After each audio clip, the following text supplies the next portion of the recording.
In the deserts of ancient Mesopotamia, archaeologists have found clay tablets that are more than 5,000 years old. These tablets were written by the Sumerians, the first civilization known to use writing, and what they recorded is surprising.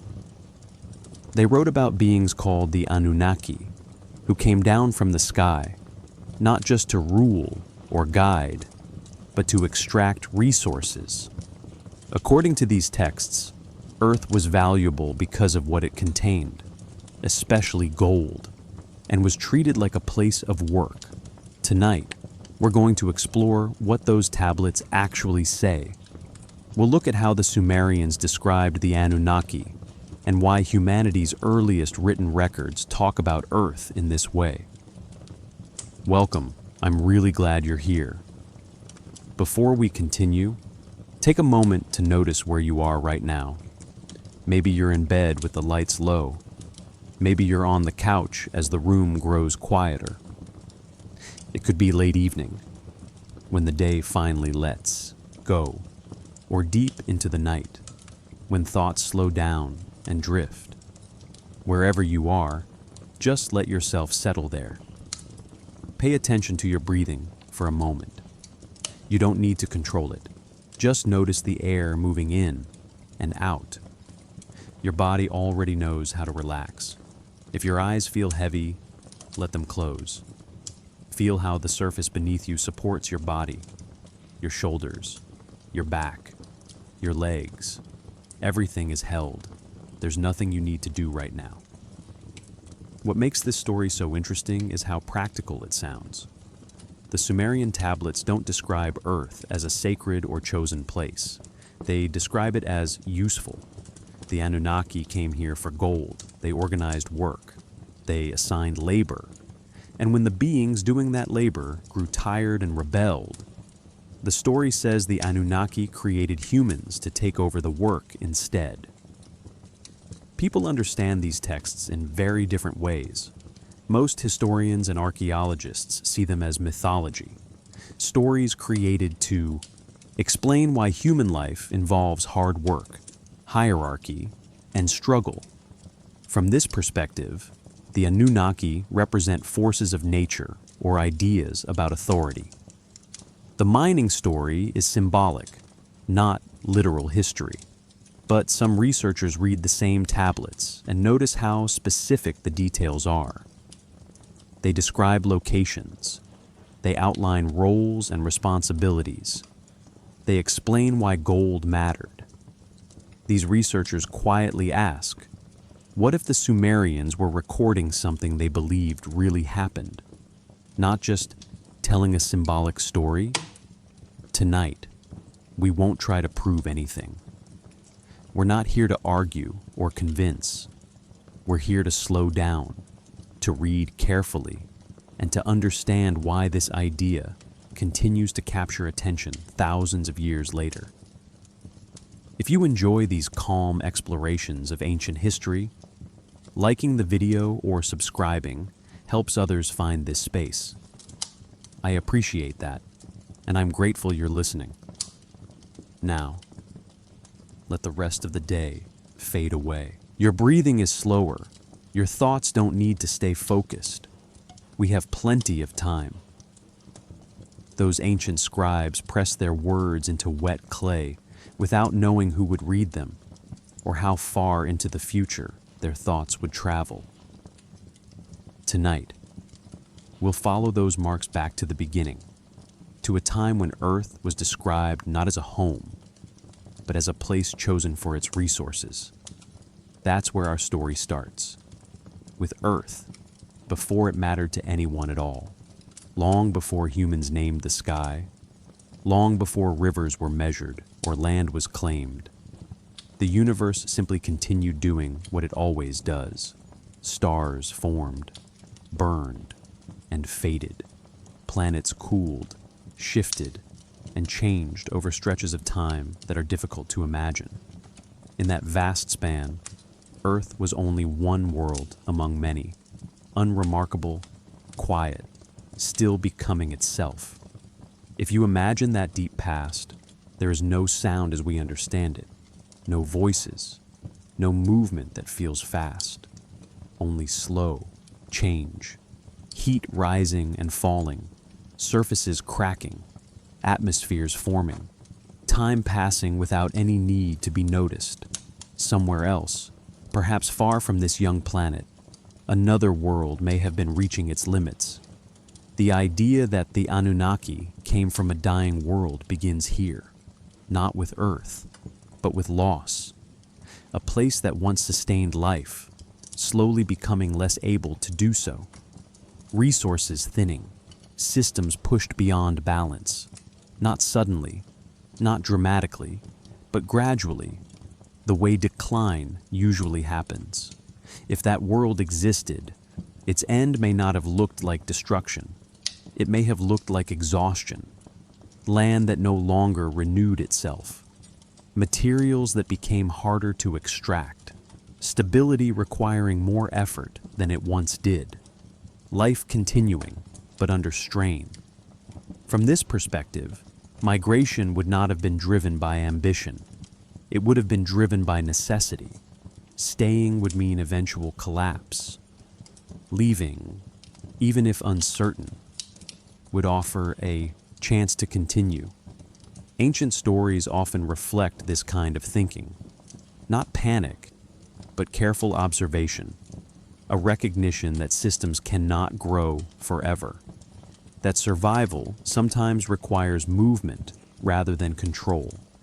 When the Sumerian texts speak of the Anunnaki, they don't describe celebration at arrival. They describe planning, organization, work. These are not the behaviors of conquerors enjoying abundance. They resemble the actions of beings who know what it means to lose a home. Perhaps this is why gold matters so much in the story. Gold is not useful in everyday survival. It doesn't feed. It doesn't warm. Its value lies in stability. It doesn't corrode. It lasts. For a civilization concerned with preservation, gold would represent continuity, memory made physical. If the Anunnaki were refugees, then gold would not be a luxury. It would be insurance, a way to protect knowledge, technology, or culture from decay. Of course, this interpretation remains speculative. Scholars remind us that ancient people often used materials symbolically.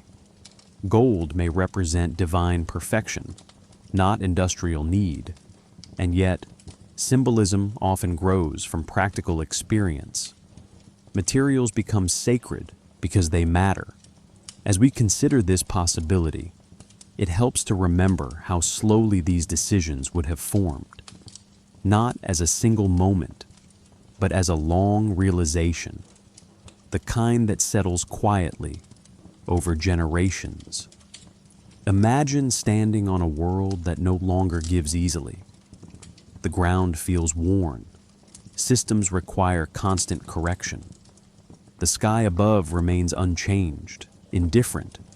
Stars continue their patterns, offering no guidance, no warning. Silence would fill that space.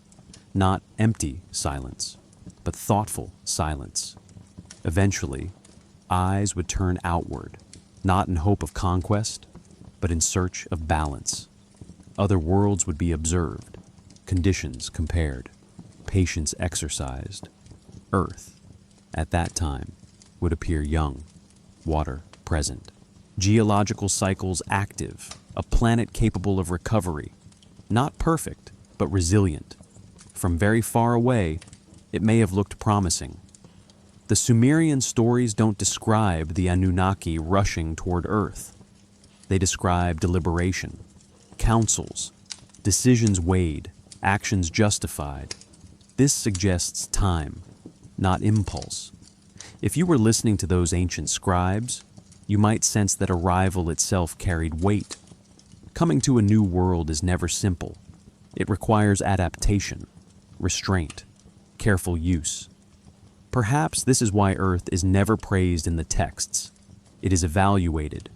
As listeners, we don't need to decide whether this interpretation is true.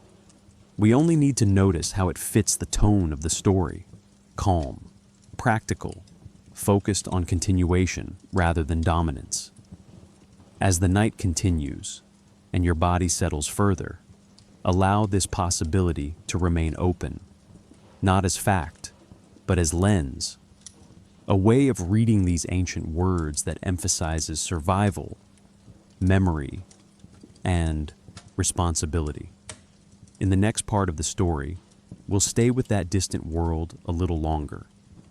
We'll imagine what it means to realize, slowly, that home can no longer be saved, and that leaving may be the only way forward.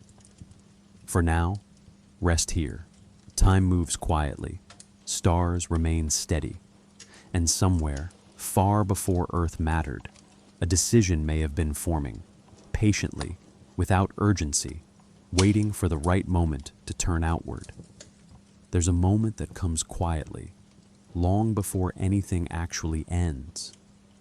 It's the moment when people realize that what once worked no longer does, not all at once, not with alarm, just a growing sense that the balance has shifted. If the Anunnaki did come from another world, this is where their story would begin to turn inward. Life may have continued much as it always had.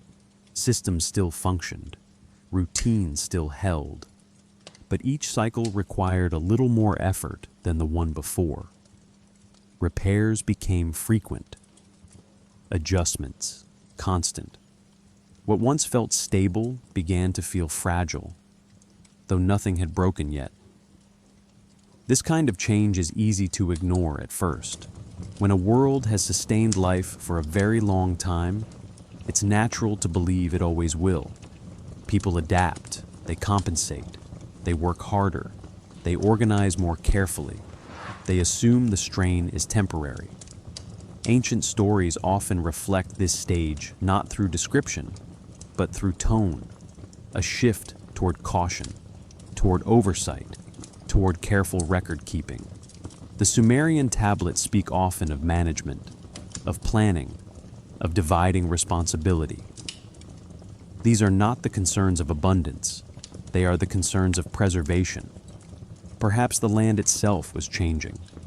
Soil that once renewed easily may have grown tired. Materials that were once accessible may have required deeper effort. Environmental cycles may have grown unpredictable, not catastrophically, just enough to require constant attention.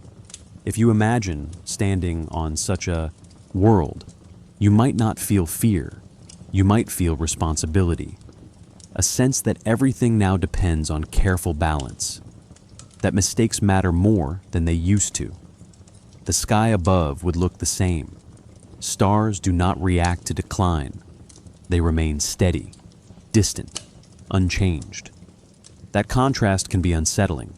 The heavens suggest permanence. The ground tells a different story. Over time, conversations would change, not dramatic conversations. Quiet ones, questions asked softly. How long can this continue? What happens if we cannot restore balance? What options remain? Leaving would not be the first answer. It rarely is. Most civilizations try everything else first. They reorganize, they ration, they innovate, they look inward. Departure only becomes thinkable when staying begins to feel like slow disappearance. This is where the idea of refuge enters the story. Refuge is not about conquest, it's about continuity, about carrying something forward rather than letting it fade. Knowledge, memory, culture, the accumulated understanding of how a world works. If the Anunnaki were concerned with survival, then preservation would matter more than expansion. And preservation requires materials that last, structures that endure, records that resist decay.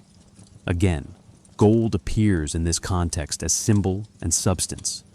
A material that does not break down, that holds form over time. Useful not for comfort, but for permanence. Of course, this interpretation remains uncertain. Myth does not explain itself. Scholars caution us not to read modern concerns into ancient words, and yet, ancient people were not unaware of limits. They lived close to land. They understood exhaustion. They recognized when systems required more than they could give back. The Sumerian texts don't describe panic. They describe councils, deliberation, decisions made slowly. That suggests a long period of consideration, not a sudden collapse. Perhaps this is why the Anunnaki are portrayed as patient figures. They observe, they evaluate, they wait. Action follows reflection. Silence likely filled much of that waiting. Silence gives space for understanding to settle. It allows difficult truths to be faced without forcing response. In quiet, reality becomes harder to ignore, but easier to accept. If you imagine this moment now, let it be calm, not dramatic, just a recognition that home is changing, and that love for a place does not always mean staying there forever. As listeners, we can feel how familiar this idea is, not because we share the same story, but because change always arrives this way, gradually, softly, before names are given to it. In the next part of the story, that recognition begins to turn outward. Attention shifts from what is being lost to what might still be possible elsewhere. For now, stay with this moment of awareness. Nothing has ended yet and been decided. Only the quiet understanding that time, even when patient, moves forward. And somewhere, beneath an unchanging sky, the thought of leaving may have begun to take shape, slowly, carefully, without urgency, preparing the way for what comes next. Once the idea of staying began to feel uncertain, attention would naturally drift outward, not away from home in rejection, but away from it in careful thought. When every solution close at hand has been tried, the mind starts to consider distance. If the Anunnaki were facing the slow decline of their world, this turning outward would not have been sudden. It would have taken time, observation first, measurement, quiet discussion, the kind of thinking that unfolds over generations rather than moments. Looking outward does not always mean looking for escape. At first, it often means looking for understanding, studying patterns, watching cycles, asking whether change is temporary or permanent. The sky becomes important here, not as mystery, but as information. Stars move with reliability. Their paths repeat. Their timing can be learned. Long before modern instruments, careful watchers could recognize rhythm. If life depended on balance, then understanding the wider environment would matter deeply. From this perspective, the heavens are not romantic. They are practical. Perhaps other worlds were observed the same way land once was. Conditions noted, water presence considered, geological activity evaluated, not with excitement, but with patience. Migration is not an adventure when survival is at stake. It is a responsibility. Earth, at that time, would have appeared young, still shaping itself. Water cycling freely, atmosphere stable enough to support renewal, a planet capable of absorbing effort and recovering from it. Not untouched, but resilient. If Earth entered the Anunnaki story this way, it was not chosen for beauty or uniqueness. It was chosen because it worked. The Sumerian texts reflect this mindset subtly. They describe planning, allocation, assessment. These are the words of evaluation, not desire. Earth is described as place, not paradise. This approach feels calm, almost restrained. It suggests beings who understood the cost of disruption, Who knew that arriving somewhere new requires care, not celebration? Leaving a world behind would carry weight. Memory would travel with them. Knowledge would need protection. Systems would need rebuilding. Nothing could be wasted. If you imagine that journey now, imagine its quietness. No crowds, no urgency, just preparation. The kind that happens when time still exists. But opportunity may not. Silence would be part of this phase. Silence while watching. Silence while deciding. Silence while accepting that continuity sometimes requires movement. As listeners, this moment invites reflection rather than excitement. It asks us to slow down, to imagine decision made not in fear, but in clarity. Leaving because staying no longer preserves what matters. The sky above us tonight offers a small echo of that stillness. Stars remain steady. They do not guide us personally. They simply exist, reminding us that not everything changes at the same pace. In the next part of the story, attention will shift again, from watching to acting, from possibility to arrival, from distant evaluation to the first quiet moments on a new world. For now, rest with this idea. The decision to leave home is rarely dramatic. It is usually careful, measured, and filled with respect for what is being left behind. As time continues, as the night grows deeper, the story moves gently toward Earth itself, not as destination, but as beginning, waiting patiently under the same stars for the next chapter to unfold. Long before Earth became part of any story, it existed quietly on its own terms. Rivers formed and shifted. Land rose and wore down again. Climate moved through slow cycles that had nothing to do with intention or purpose. The planet did not wait for visitors. It simply continued. If you imagine Earth at this stage, it feels unfinished, not empty, but uncrowded. Forests expanded where conditions allowed. Deserts formed where moisture withdrew. Oceans moved heat around the globe with steady patience. Everything adjusted gradually, without direction.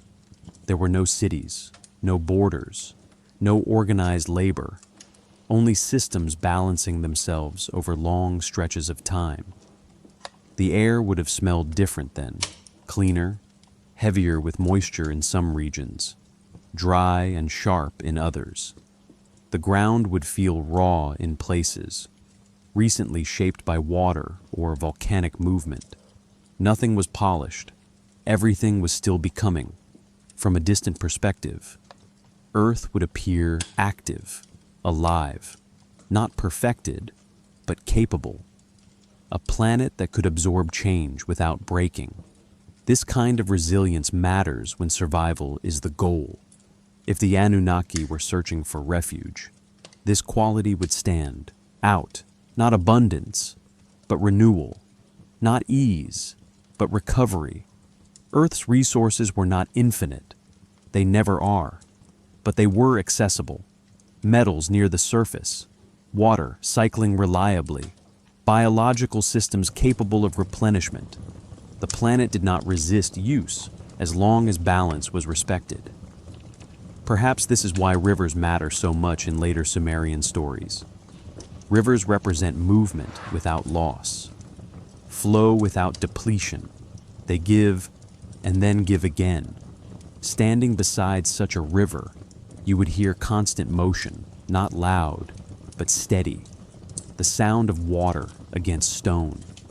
The feeling of cool air near the surface. Life gathering naturally along its edges. The stars above this early Earth looked the same as they do now. They watched weather systems form. They watched coastlines change. They watched nothing in particular, because nothing needed watching. Silence filled most of the planet. Not empty silence, but the kind that exists when no one is trying to shape the world yet. A silence full of motion, but free of intention. If you imagine arriving here for the first time, the scale would feel overwhelming.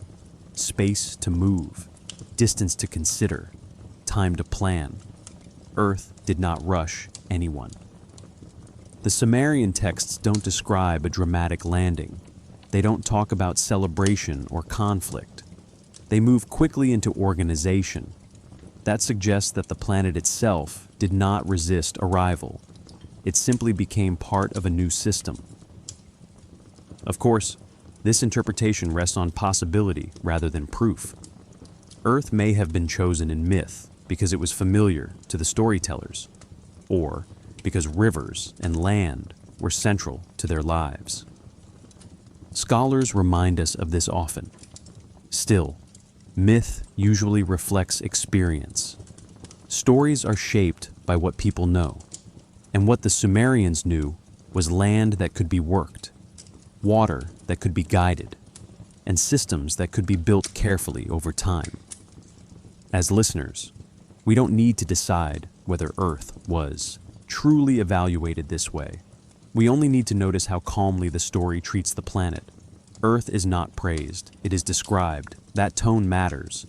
As your breathing slows, imagine Earth in this earlier state, not waiting, not chosen yet, simply present, a place capable of holding life and capable of being changed. In the next part of the story, that change begins. Arrival becomes more than idea. Observation turns into action. The first steps are taken quietly, without spectacle. For now, rest with this image: a young planet, steady rivers, unclaimed land, and a long silence, just before everything begins to shift. If Earth was chosen carefully, then arriving here would have been careful too. The stories don't describe a dramatic moment. There's no thunder, no sudden announcement, no sense of celebration. Instead, the arrival feels quiet, almost cautious, as if whoever came here understood that stepping onto a new world is not something you rush. Imagine the first contact this way. The air feels different, denser than expected, carrying unfamiliar scents, moisture, soil, living things moving on their own rhythms. Gravity feels slightly changed, not wrong, just unfamiliar. Every movement requires adjustment. There is time spent simply watching. Water is observed before it is touched. Land is examined before it is altered. Life is noted, not interrupted. This is not a place to dominate. It is a place to learn first. If the Anunnaki were refugees rather than rulers, this makes sense. When you've already lost one world, you don't treat the next carelessly. You don't assume abundance. You don't take without understanding consequence. Silence would matter here, not silence from fear, but silence from respect. The kind that allows patterns to reveal themselves. Day turning into night, heat rising and fading, winds repeating familiar paths. Earth shows what it can give, if someone is patient enough to notice. The Sumerian texts move quickly from arrival to organization. That suggests the initial period of observation was successful. The planet could support effort. Resources could be accessed. Systems could be built. Gold appears again at this point, not as treasure, but as objective, a material that does not decay, a substance that holds form over time. For a civilization concerned with preservation, that quality would matter deeply.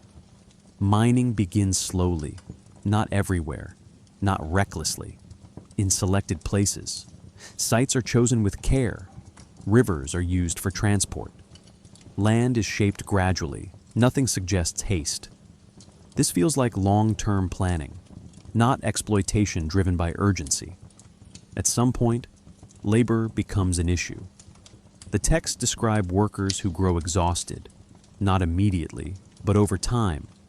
Even careful systems create strain, especially when survival depends on steady output. The rebellion that follows is not sudden.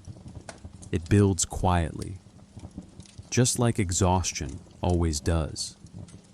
This moment matters. It suggests limits were recognized, not ignored. When the system strained, it was addressed. The solution described is controversial and deeply symbolic. Humans are created to share the burden. Again, interpretation varies. Most scholars read this as myth, explaining why humans work, why labor defines life, why effort feels unavoidable. It's a story about responsibility and hierarchy. Others ask, why describe it this way at all? Why include rebellion? Why include compromise? Why include concern for sustainability? These are not required for myth, but they are common in records of real systems. Perhaps both are true. The story may be symbolic and still carry memory. Ancient people often wrapped experience inside meaning. As listeners, we don't need to choose which explanation is correct. We can simply notice how grounded the story feels. There is no glory here, only work, planning, adjustment, careful response to limits, arrival. In this, telling is not triumph. It is commitment, commitment to a new place, commitment to balance, commitment to continuation, even when it requires change. As your breathing remains slow, let this moment rest. The first arrival is complete. Earth has been tested, gently. The system has begun. In the next part of the story, we'll stay with that system as it grows, as routines form, as daily life settles into patterns that feel stable, perhaps even comfortable. For now, stay with this quiet beginning. No crowds, no noise, just a new world, receiving its first careful touch, under stars that have seen many beginnings before, and will see many more. Once arrival became routine, the work shifted from exploration to understanding. A new world can welcome you at first, but staying requires something deeper. It requires learning how a place responds, not just to presence, but to use. The early period would have been filled with observation. Rivers were watched closely. Their levels rose and fell with regularity. Floods brought renewal, but also risk. Land near the water softened and hardened in cycles. Soil behaved differently depending on season. Nothing stayed exactly the same for long. If you imagine standing beside one of these rivers, you would feel the coolness of the air near its surface. You would hear steady movement, constant, unhurried. The water did not resist guidance, but it required respect. Push it too far, and it pushed back. This kind of learning takes time. Mining expanded carefully, not everywhere at once. Locations were selected based on access, transport, and stability. Tools were refined, methods adjusted. The goal was not speed, but consistency. Life on Earth demanded adaptation. Gravity shaped movement. Weather influenced schedules. Living systems responded to disturbance in ways that had to be understood.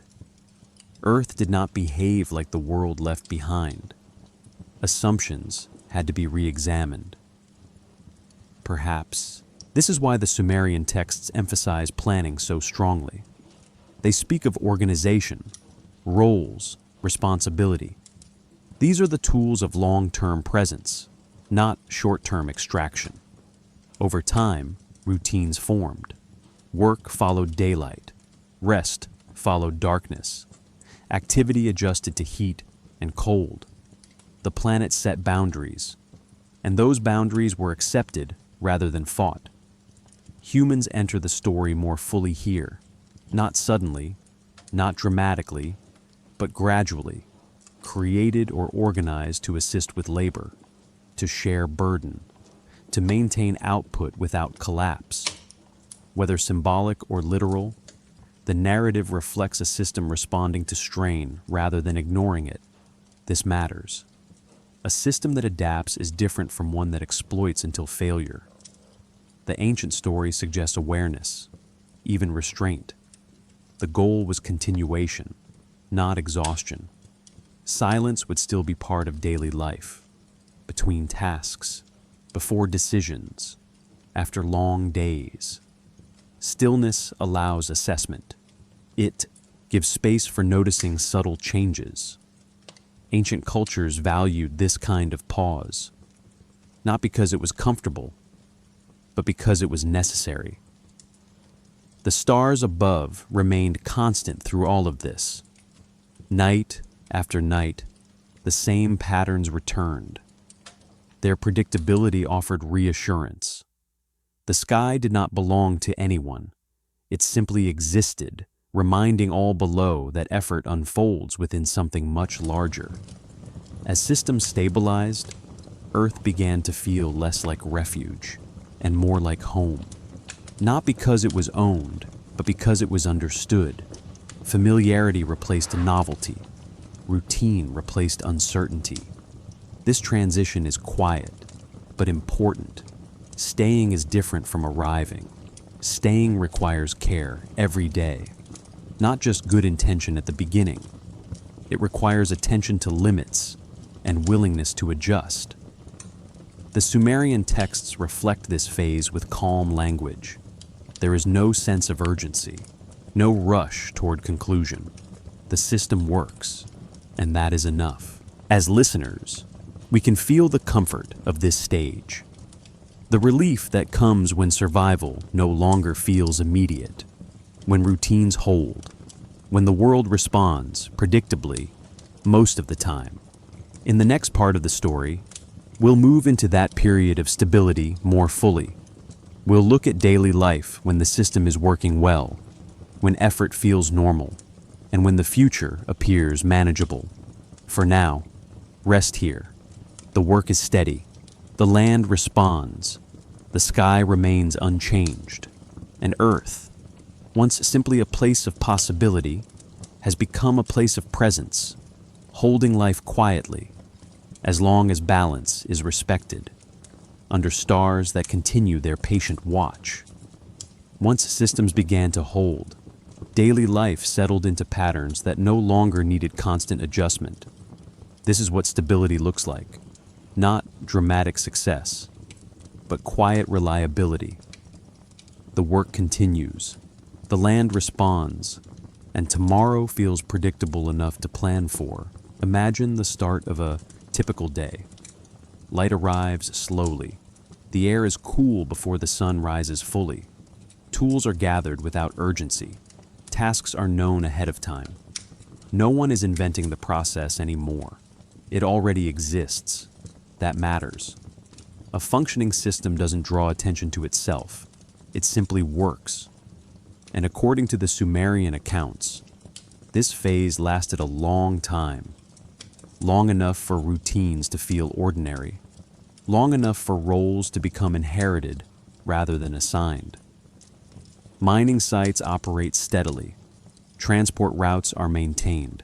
Storage areas fill gradually. Nothing is rushed. Nothing is wasted. Perhaps this is why the texts describe hierarchy so clearly, not as domination, but as coordination. Everyone knows where they fit. Responsibility is distributed. Oversight exists, not to control every action, but to keep balance. Humans live inside this structure. They wake, work, rest, and repeat, not as slaves in chains, but as participants in a system they didn't design. Their labor supports something larger, something distant, something that may never fully explain itself. What would that feel like? Maybe it felt normal. Maybe it felt heavy. Maybe it felt inevitable. Most lives throughout history have unfolded this way. People rarely choose the systems they're born into.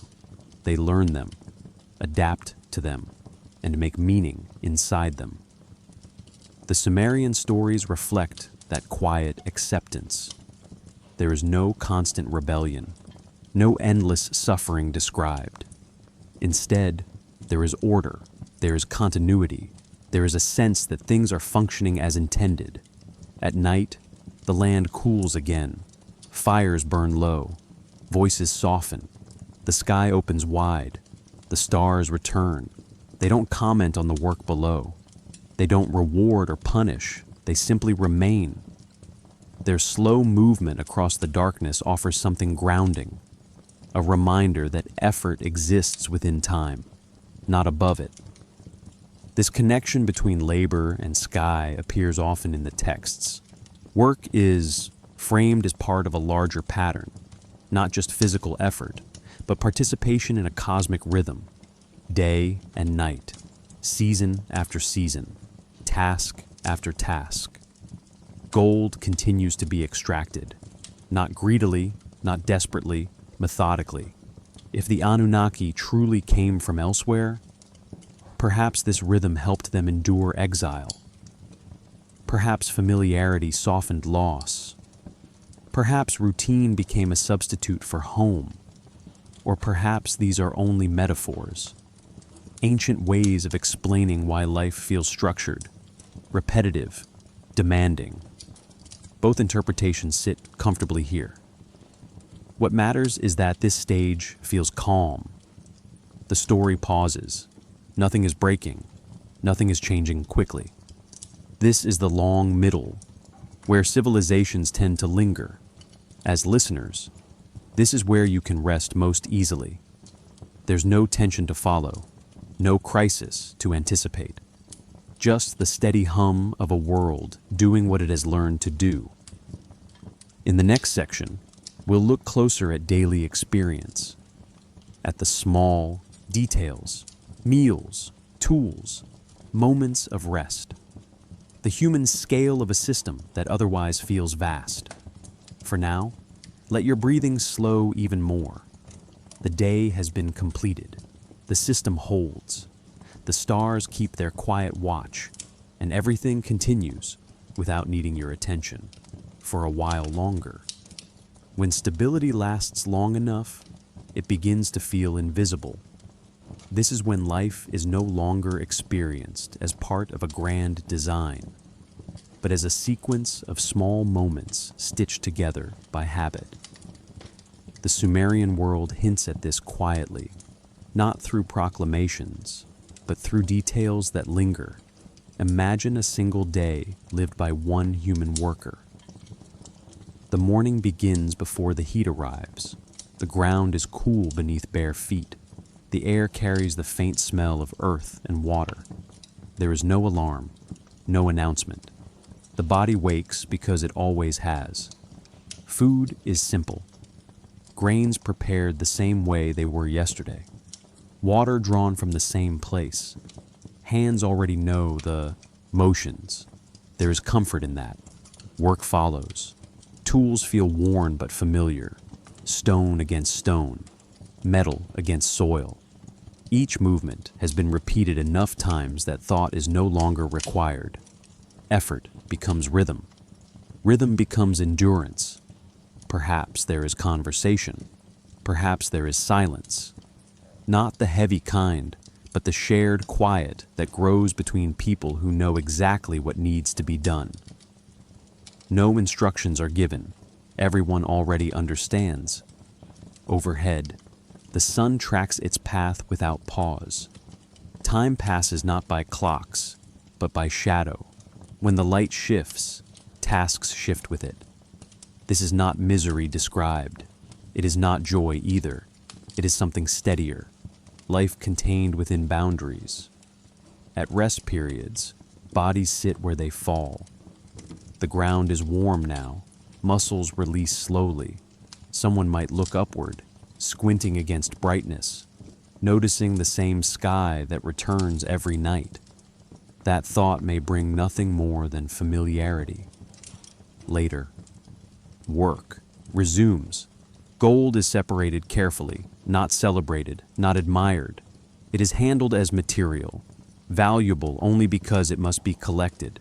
No one here wears it, no one worships it. It belongs elsewhere. This detail matters. If the Sumerian texts are symbolic, gold represents obligation, If they are literal, gold represents purpose imposed from beyond. Either way, it is not described as personal treasure. As the day ends, light fades. Tools are set aside in places they will be found again. Paths retrace themselves. Bodies carry fatigue, but also predictability. Tomorrow will resemble today. Night settles. Fires glow low. Food is shared quietly. Stories might be told, or perhaps not. There's no need to narrate what everyone already knows. Rest arrives without ceremony. The stars emerge once more.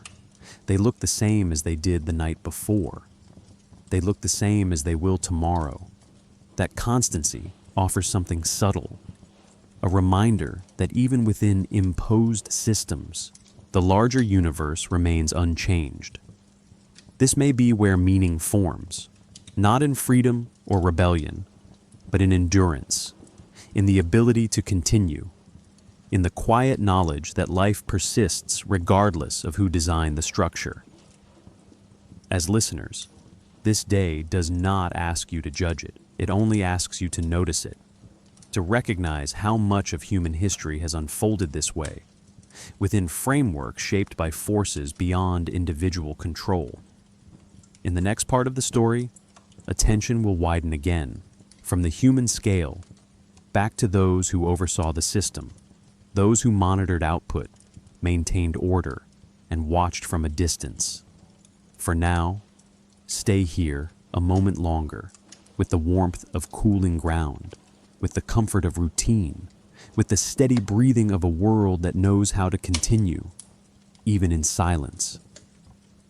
While human life moved forward in small, repeatable days, the texts describe another layer of existence happening alongside it, not loudly, not dramatically, just present. The Anunnaki are rarely shown rushing. They observe, they measure, they decide.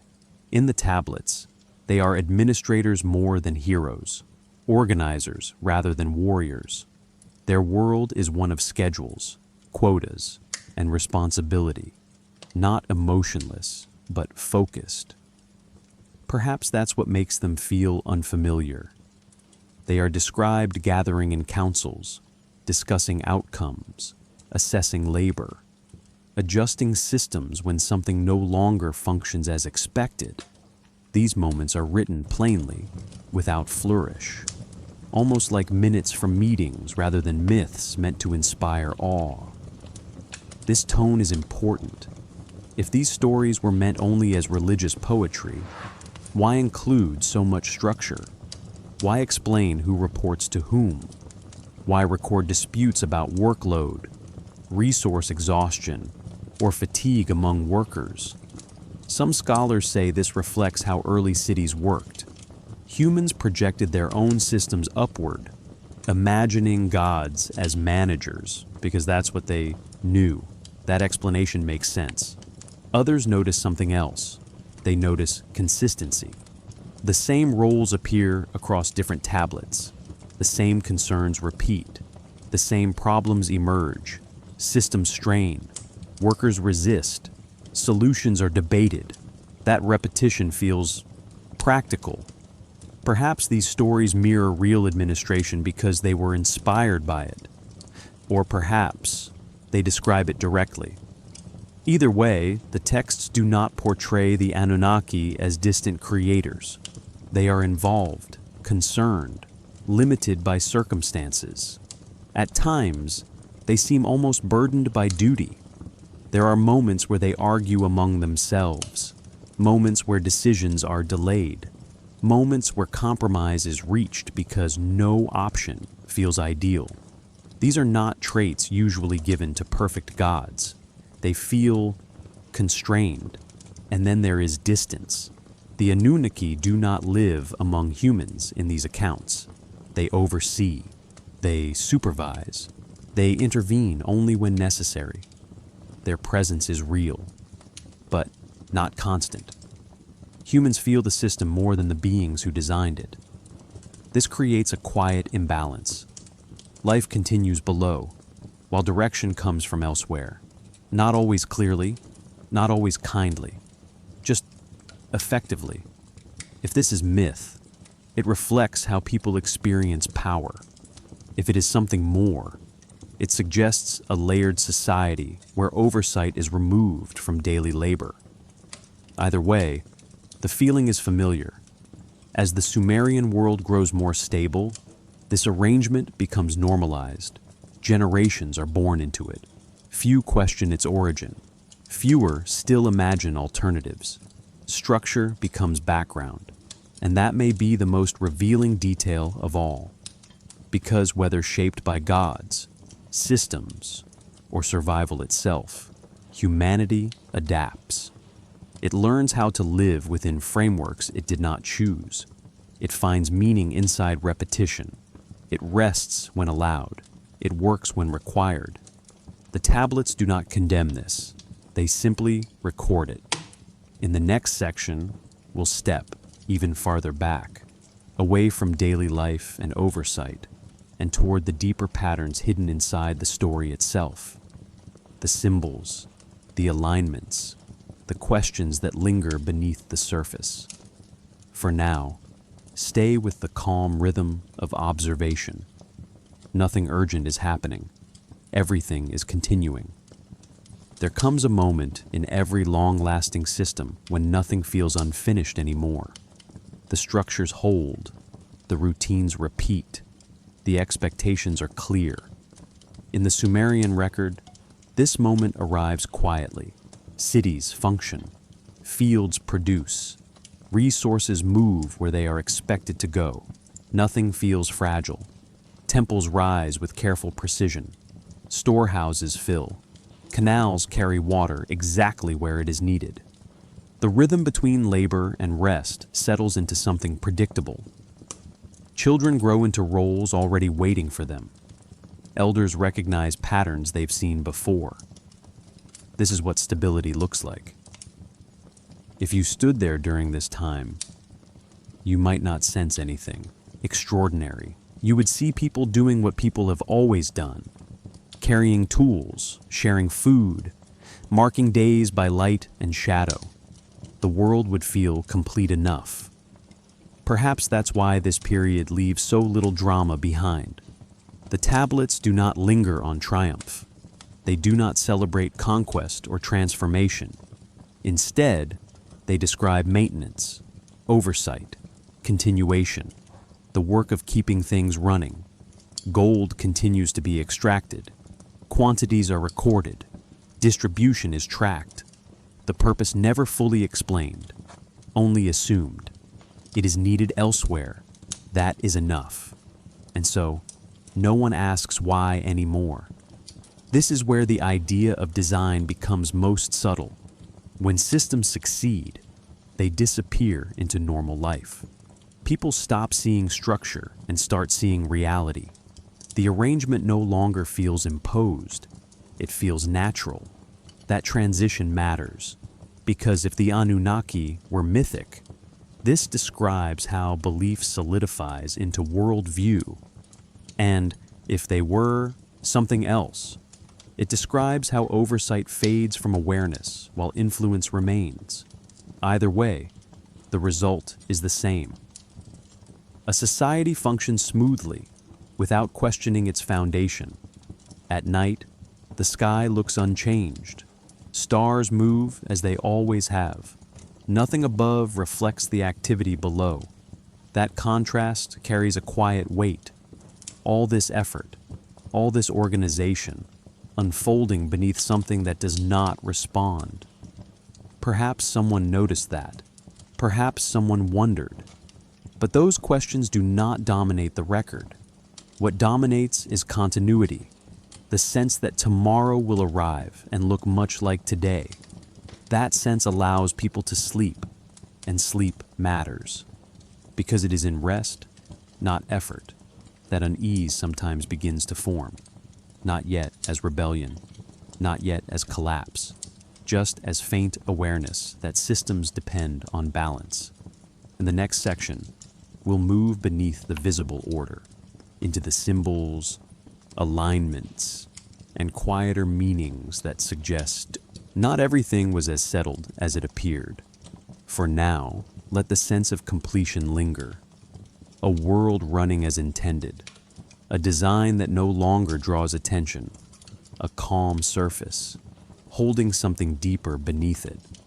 When a system runs smoothly for long enough, attention naturally turns away from its mechanics and toward meaning. This is where the Sumerian texts begin to feel different, less like records of activity and more like layered reflections. Beneath the lists and roles, symbols start to appear. The Anunnaki are not only named, they are placed, associated with directions, with levels of the sky, with specific relationships to stars and planets. These associations are quiet, but consistent. They suggest a worldview where authority is mapped onto the cosmos itself. Temples mirror this arrangement. Ziggurats rise in steps, not only to reach upward, but to reflect order. Earth below, sky above, space between. The structure was not just architecture, but a diagram, a way of living inside a model of the universe. This matters because it changes how the story is read. If the Anunnaki are symbolic, then the heavens represent forces humans could not control. Seasons, resources, fate. If the Anunnaki were something more literal, then the sky becomes a place of origin, a reminder of distance. Either interpretation holds weight. The texts do not rush to explain. They assume understanding. They speak to people who already know the framework.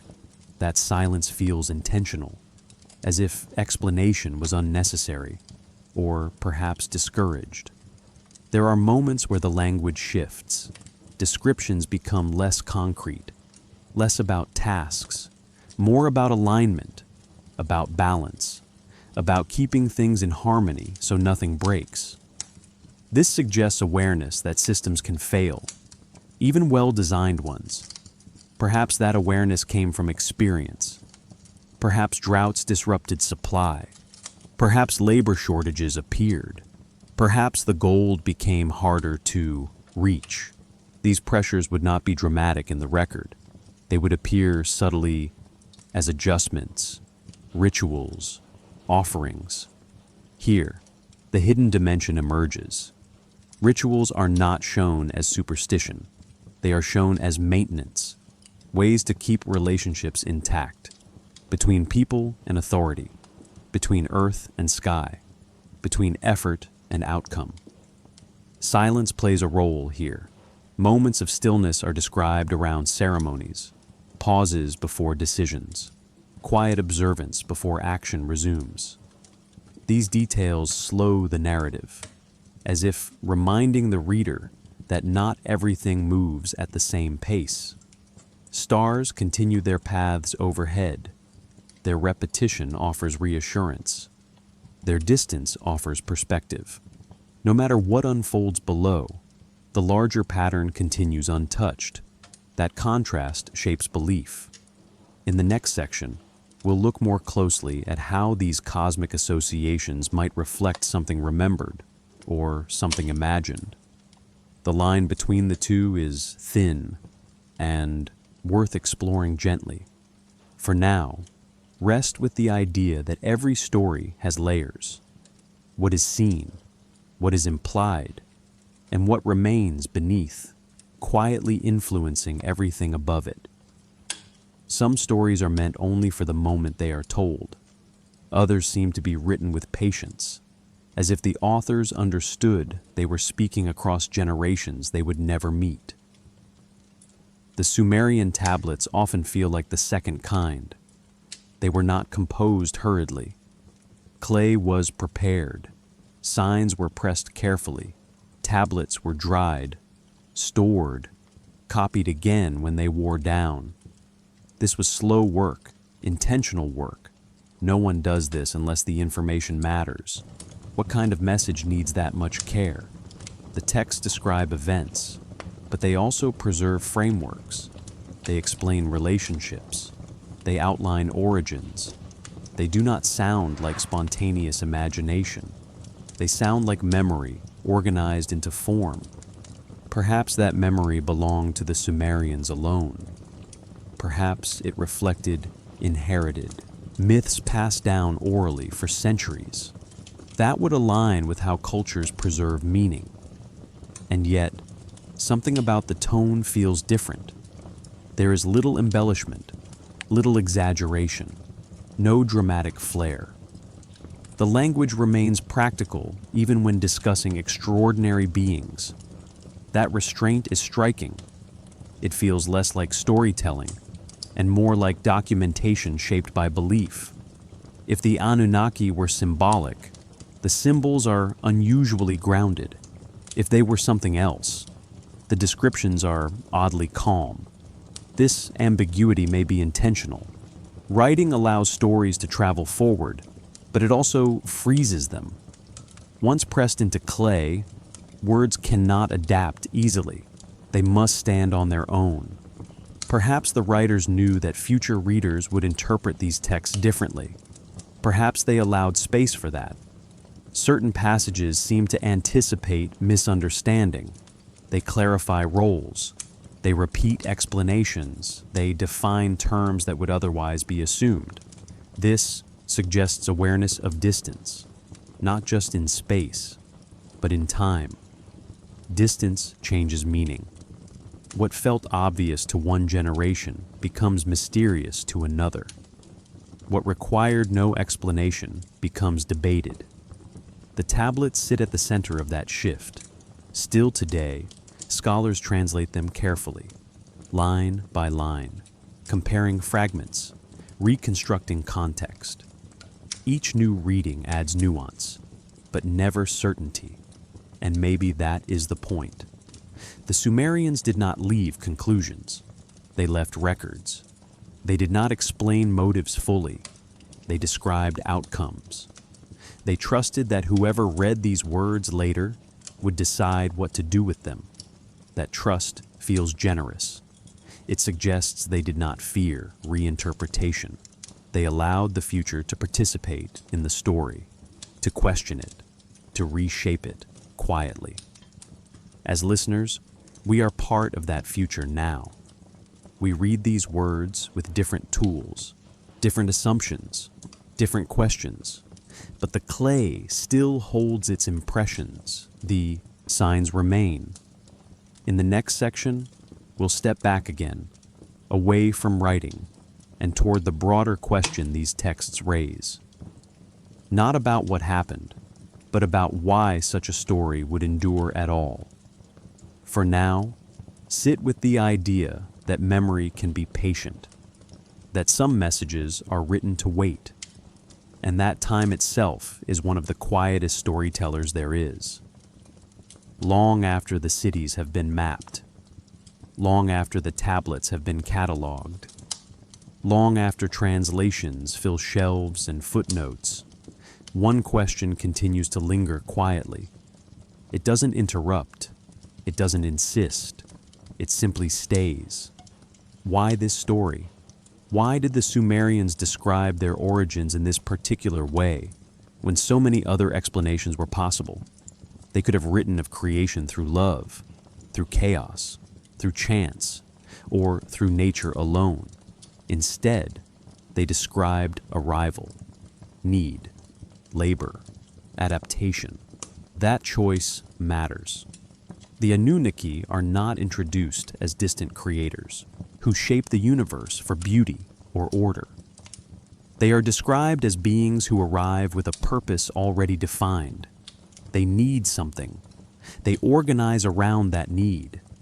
Everything that follows grows outward from it. This is not how myths usually begin. Most ancient stories start with abundance, with overflowing power, with gods who act freely. The Sumerian account begins closer to limitation, to pressure, to necessity. That difference is subtle, but persistent.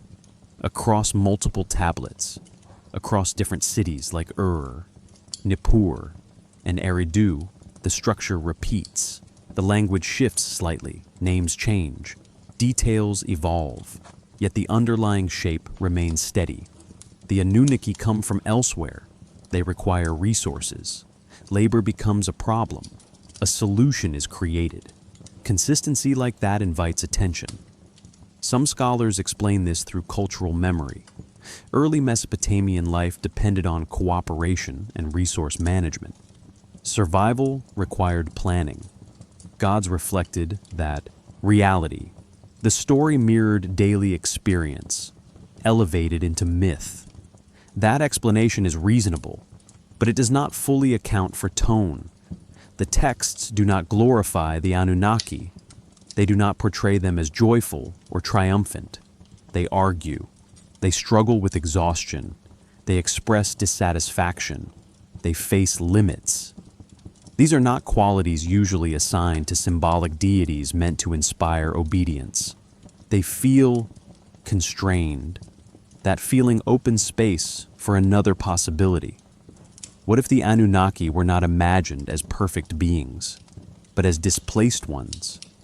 What if their arrival was not conquest, but necessity? What if the urgency behind mining, behind organization, behind the creation of humans, came from conditions beyond their control? The tablets do not describe their homeworld. That absence is striking. There is no detailed cosmology explaining where they came from. No long genealogy tracing divine beginnings. No poetic description of a perfect origin. The story begins abruptly, as if something important happened before the record starts. Silence surrounds that beginning. Sometimes, silence is just loss. But sometimes, it is distance. The kind created when memory stretches across time until details fade and only shape remains. Perhaps the Sumerians inherited fragments of an older story. Perhaps they preserved what mattered most to survival and allowed the rest to dissolve. Perhaps what endured was not explanation, but pattern, arrival, need, adaptation. Those are universal experiences. Civilizations face them. Species face them. Even planets face them as climates shift and resources change. The idea that beings might leave one world because it can no longer support them is not extraordinary. It is inevitable, given enough time. Stars burn out, worlds change. Habitability is temporary. The Sumerians did not speak in scientific language, but they understood impermanence. Floods reshaped land. Rivers shifted course. Cities were abandoned and rebuilt elsewhere. Worlds ended, quietly, more than once. Perhaps that understanding informed their cosmology, or perhaps it reflected memory. If the Anunnaki were symbolic, they represent forces larger than humanity, systems, pressures, necessity itself. If they were something more literal, they represent beings responding to collapse, doing what was required to continue. In both interpretations, the story is not about dominance, it is about endurance. Gold becomes important not because it is beautiful, but because it lasts. It does not rust. It does not decay. It carries properties associated with stability. In symbolic terms, it represents continuity. In practical terms, it represents utility. Either way, its role is consistent. Humans are created not for companionship, but for sustainability. The ability to reproduce ensures that labor does not end when overseers withdraw. Continuity is built into the design. The system can persist without constant intervention. That design feels careful, not cruel, not kind, just deliberate. This makes the story uncomfortable for some readers. It challenges ideas of purpose and meaning. It suggests that existence may emerge from necessity rather than intention, that life may be shaped by survival rather than love. But discomfort does not make a story false. It makes it honest. The reason this question refuses to settle may be because it touches something deep, and familiar. Humans have always wondered whether their existence serves something larger, whether systems shape them more than they shape systems, whether meaning is discovered or assigned later. The Sumerian texts do not answer these questions. They simply place them gently on the table and walk away. Perhaps that is why the story endures, not because it proves anything, but because it invites reflection without forcing belief. It allows room for doubt, for wonder, for multiple interpretations held at once. In the next section, we will lean fully into that uncertainty, not to resolve it, but to explore how different perspectives coexist, how scholars, researchers, and listeners like you approach the same story with different lenses, each revealing something new. For now, let this question rest beside you, not as a challenge, not as a demand, but as a quiet companion, willing to wait as long as time itself. Once the question has been allowed to remain, without pressure to resolve it, something subtle happens. The story opens, not outward, but inward. It becomes less about deciding what is true, and more about understanding why different explanations continue to exist side by side. This is where the Sumerian account becomes especially patient.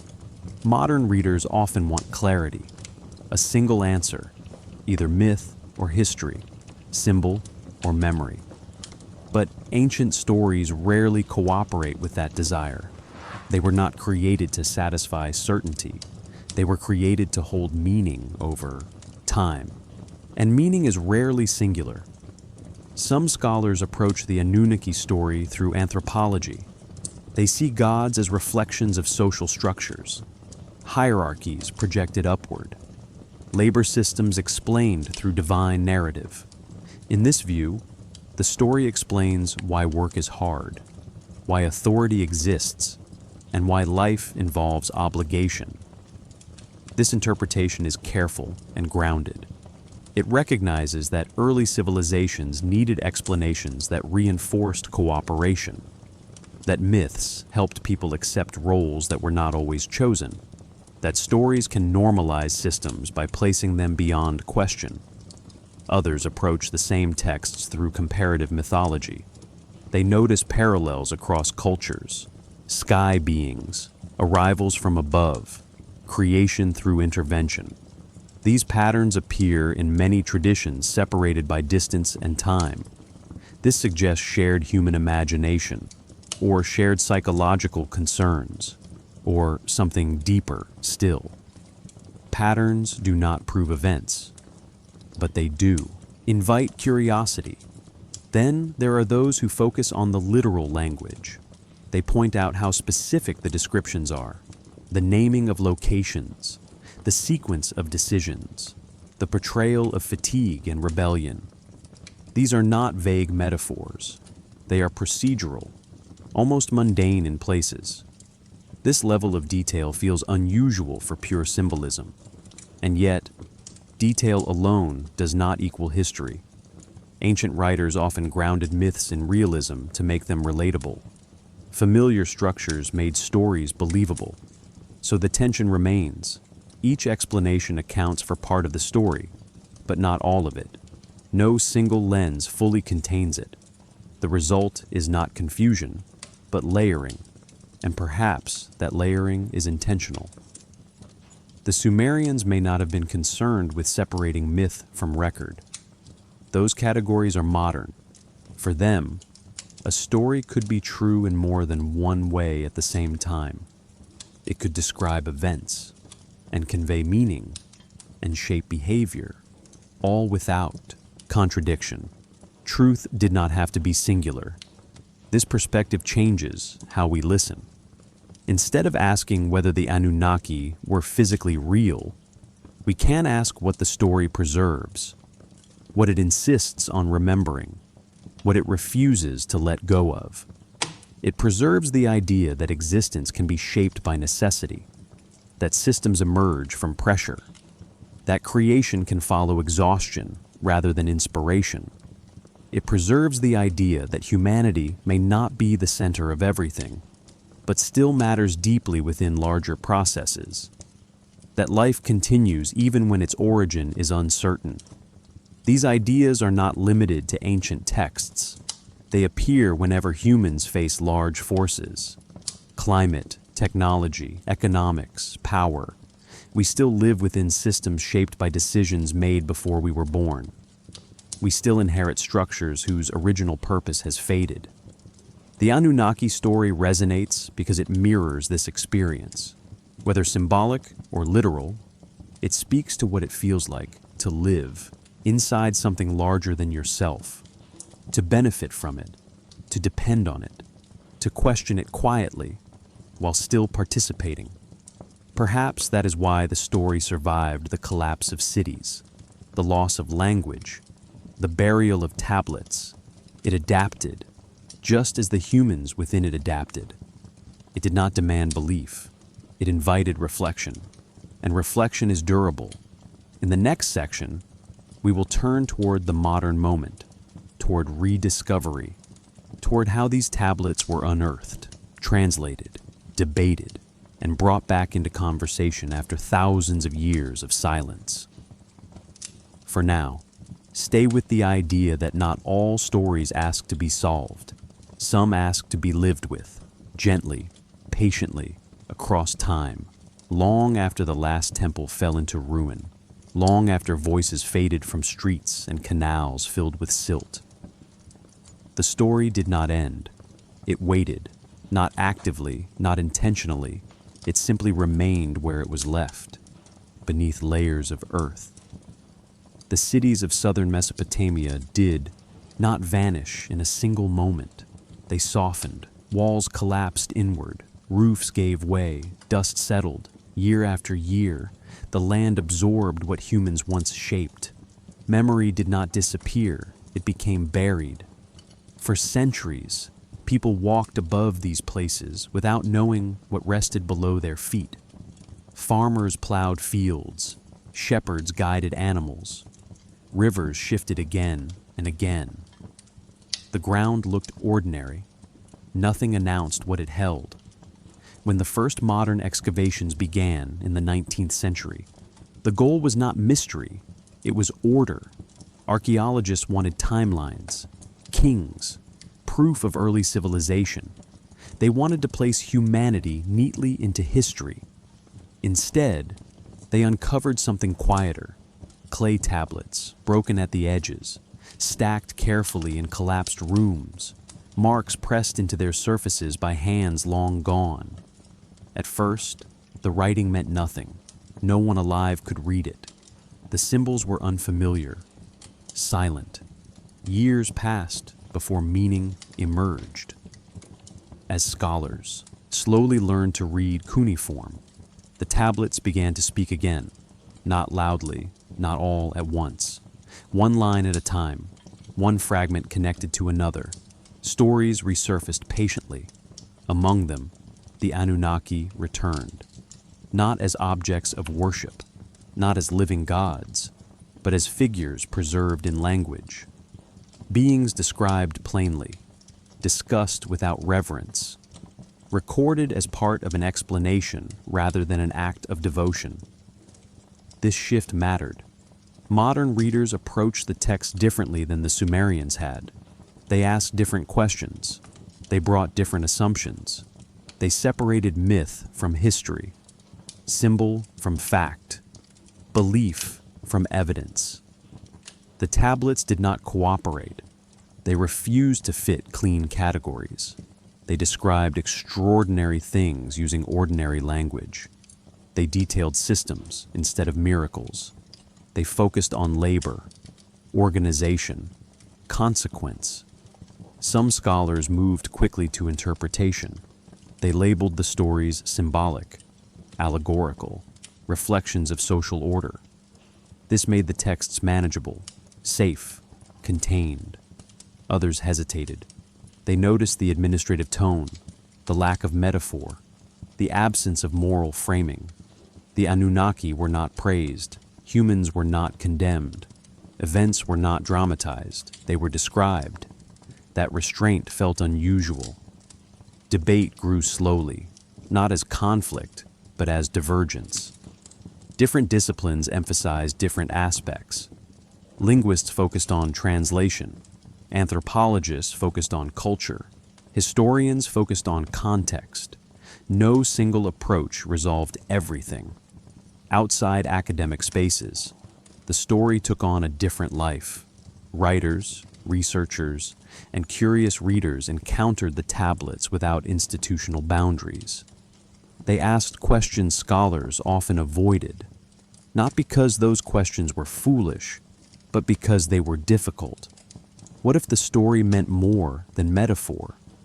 What if it preserved memory rather than imagination? These questions unsettled some readers. They threatened certainty. They blurred lines that modern thought prefers to keep clear. Yet they persisted, not through insistence, but through curiosity. The story adapted again. It moved from excavation reports to books, from libraries to conversations, from footnotes to quiet wonder. It entered popular culture not as belief, but as possibility. At the same time, humanity itself was changing. Industrialization expanded. Resources were extracted at unprecedented scale. Systems grew larger than individuals. Labor became abstract. Distance separated decision from consequence. People began to feel the weight of structures they did not design.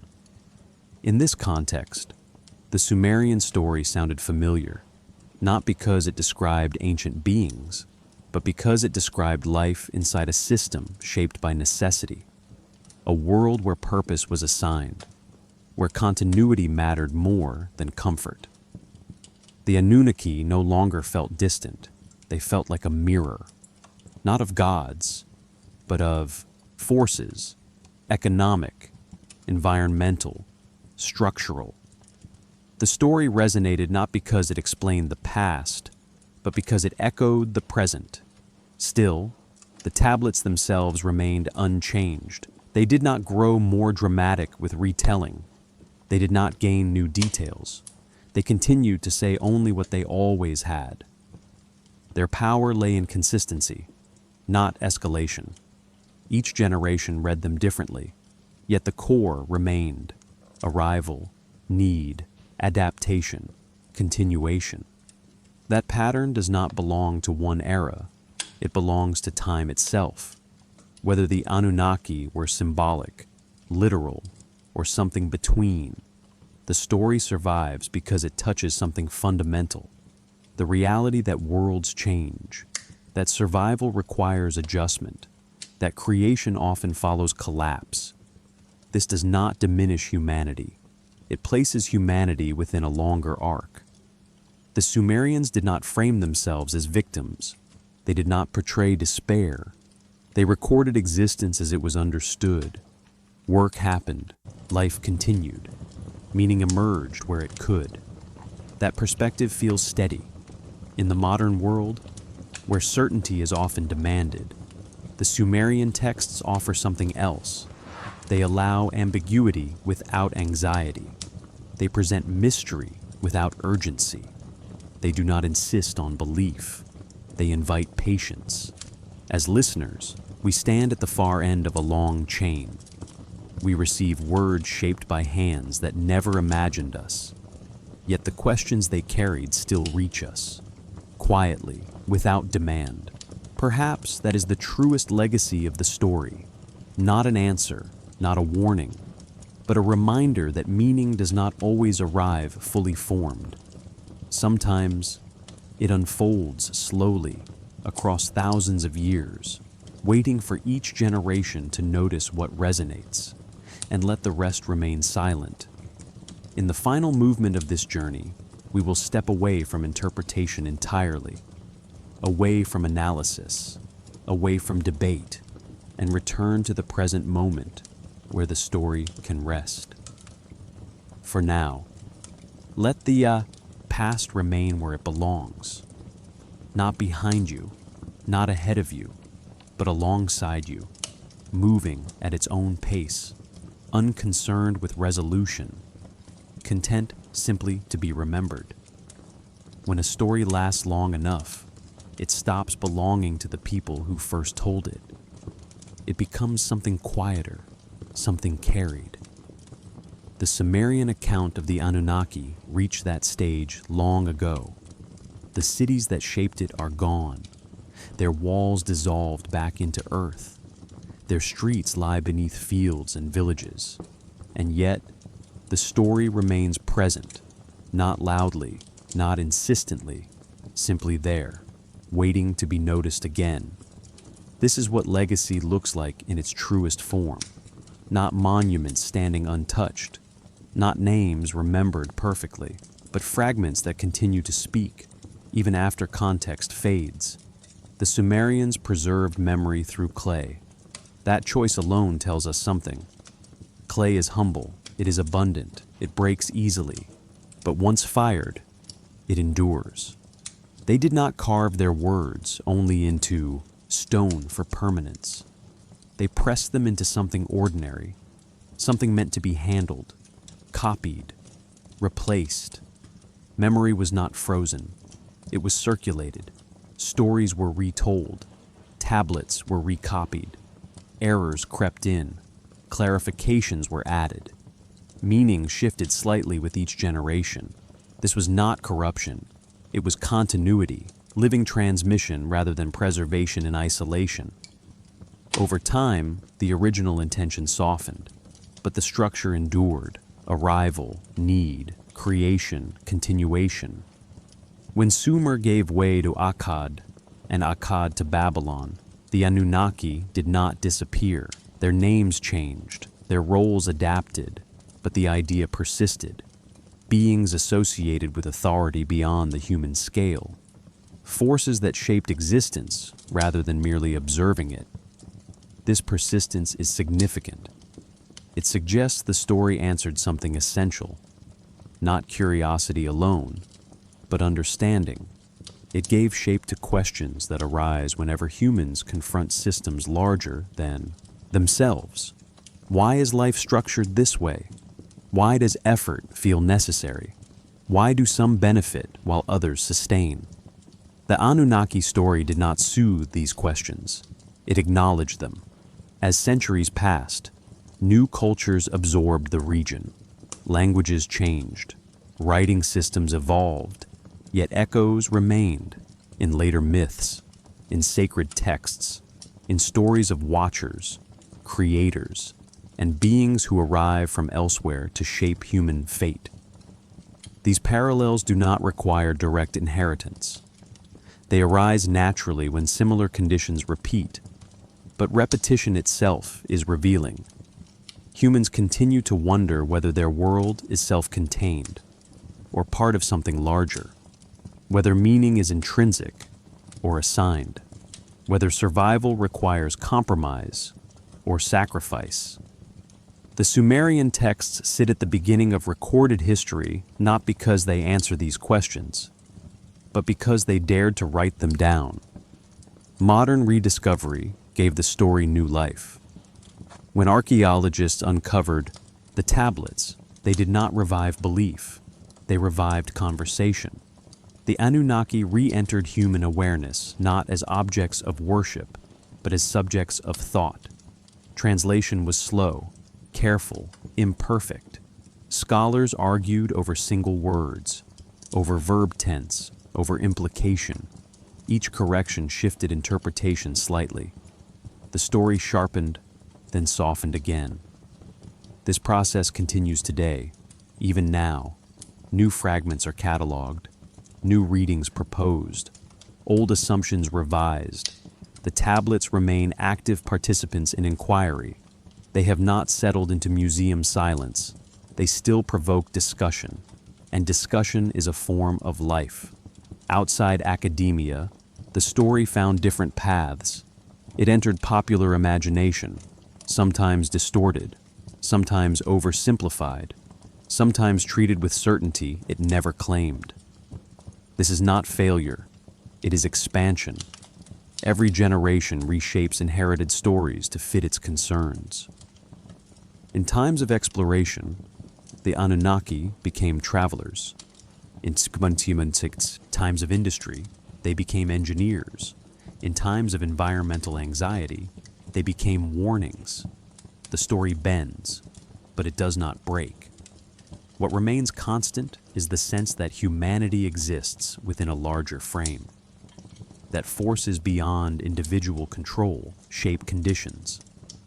That creation and survival are often responses rather than choices. These ideas do not depend on literal interpretation. They function regardless. If the Anunnaki were myth, the myth continues to reflect lived reality. If they were memory, the memory continues to challenge assumptions. Either way, the legacy is active, and perhaps that is why the story has never fully faded. It does not promise salvation. It does not demand obedience. It does not offer certainty. It offers recognition. Recognition that life is shaped by pressures that precede us, that systems outlast individuals, that continuity often matters more than comfort, that meaning is negotiated, not delivered. These are difficult truths, but not despairing ones. Because within continuity, there is room for awareness. Within systems, there is space for reflection. Within inheritance, there is choice about how to carry what came before. As listeners, we are not asked to accept the story. We are asked to notice it, to observe what resonates, to recognize which parts feel familiar and which feel distant. That noticing is enough. Legacy does not require agreement. It requires attention.